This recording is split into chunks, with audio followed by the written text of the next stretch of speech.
Shalom Bapak Ibu Saudara, saat ini kita akan membahas sesuatu yang sedang heboh yaitu Syahrini menyebut umat Kristen harus mempertanyakan kembali gagasan Yesus sebagai Tuhan. Nah menurut Syahrini, gambaran Yesus tidak sesuai dengan gambaran Tuhan dalam Islam. Karena Yesus masih memiliki keterbatasan, sedangkan Tuhan adalah maha sempurna. Bagaimanapun di dalam kitab suci, Yesus itu lahir, makan, minum, tidur, berdoa, dan punya keterbatasan pengetahuan katanya. Sementara di Islam mengajarkan bahwa Tuhan selalu sempurna. Umat Kristen katanya harus mempertanyakan kembali gagasan tentang Tuhan. Syiar ini juga menjelaskan bahwa umat Muslim mempercayai bila Tuhan menjadi manusia, berarti sama seperti Tuhan tidak sempurna. Sedangkan Islam selalu mengajarkan Tuhan selalu sempurna. Oleh karenanya dalam unggahannya itu, Syahrini meminta umat non-Muslim atau umat Kristen itu mempertanyakan kembali gagasan Tuhan bagi mereka. Yaitu kenapa Tuhan itu cuma seorang anak yang lemah dan tak berdaya atau Tuhan yang seharusnya itu adalah Tuhan yang Maha Kuasa. Umat Kristen katanya harus bertanya pada dirinya sendiri, apakah gagasan tentang Tuhan yang adalah seorang anak yang lemah dan tidak berdaya, tidak dapat bertahan hidup tanpa makanan, minuman, atau tidur, atau seharusnya Tuhan itu adalah Maha Kuasa. Nah, Bapak Ibu Saudara, saat ini kita akan menjawab dari pernyataan Syahrini ini. Jadi saya yakin ada juga banyak di antara kita bertanya, ngapain sih Tuhan repot-repot jadi manusia? Bukankah Ia Maha Kuasa dan dengan mudah bisa menyelamatkan manusia? Nah, memang Allah itu Maha Kuasa dan memang dengan mudah Ia bisa menyelamatkan manusia. Tetapi Allah yang Maha Kuasa itu hendak menunjukkan tidak hanya kuasanya, tetapi juga kasih-Nya kepada manusia secara nyata. Oleh karena itu, Ia menjadi manusia untuk menyelamatkan kita. Nah, sampai di sini mungkin banyak yang bertanya, apakah tanpa menjadi manusia, Allah tidak dapat menunjukkan kasih-Nya? Untuk menjawab pertanyaan ini, kita perlu menggarisbawahi bahwa memilih menjadi manusia itu adalah kehendak bebas Allah sendiri. Allah memang Maha Kuasa, tetapi Ia juga memiliki kehendak bebas sendiri untuk menggunakan segala kuasanya tersebut. Dari mana kita tahu apa saja kehendak Allah sehingga Ia memilih menjadi manusia? Nah, pastinya dari kitab suci atau Alkitab itu sendiri, Bapak Ibu Saudara. Dan apa saja kehendak Allah itu sehingga Ia memilih menjadi manusia? Alasannya apa saja, Bapak Ibu Saudara? Yang pertama, Allah menjadi manusia sebab Ia hendak mendamaikan kita dengan dirinya dan dengan demikian menyelamatkan kita juga.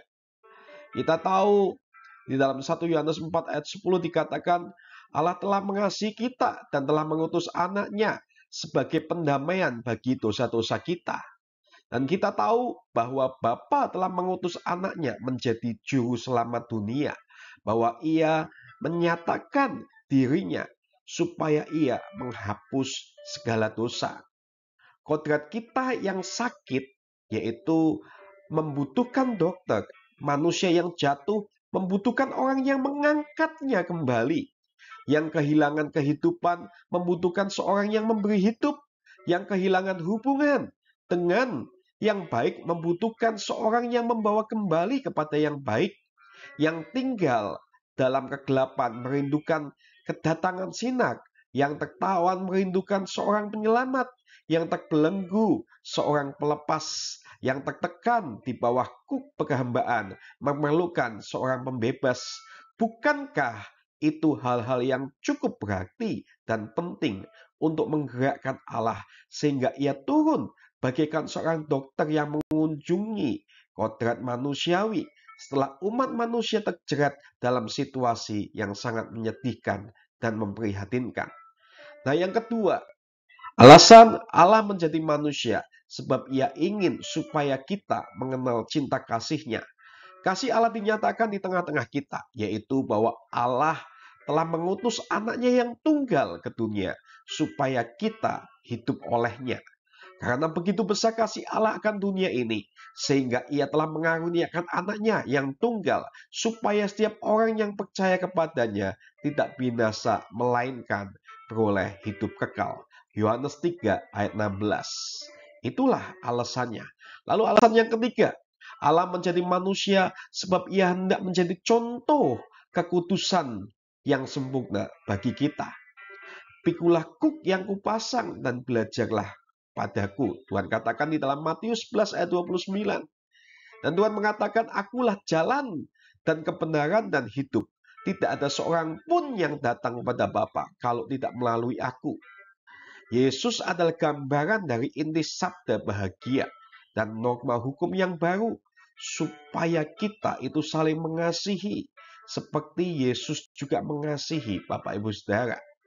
Dan yang keempat, Allah menjadi manusia sebab ia ingin supaya kita mengambil bagian dalam kodrat ilahi. Untuk itulah sabda Allah menjadi manusia dan anak Allah menjadi anak manusia, supaya manusia menerima sabda dalam dirinya dan sebagai anak angkat menjadi anak Allah. Sabda Allah menjadi manusia supaya kita diilahikan, Bapak Ibu Saudara. Karena putra Allah yang tunggal hendak memberi kepada kita bagian dalam keilahiannya.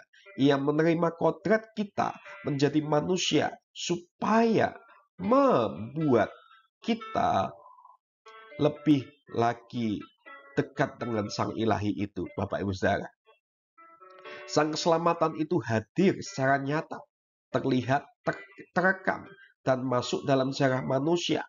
Yesaya 35 ayat 4-6 menubuatkan bahwa Allah sendiri datang menyelamatkan manusia. Katakanlah kepada orang-orang yang tawar hati, kuatkanlah hati, jangan takut.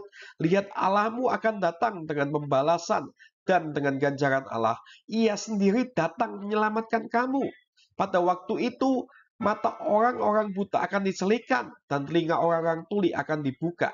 Pada waktu itu orang lumpuh akan melompat seperti rusa dan mulut orang bisu akan bersorak-sorai sebab mata air memancar di padang gurun dan sungai di padang belantara. Jadi memang Tuhan sendiri berjanji dia akan datang ke dunia ini, Bapak Ibu Saudara.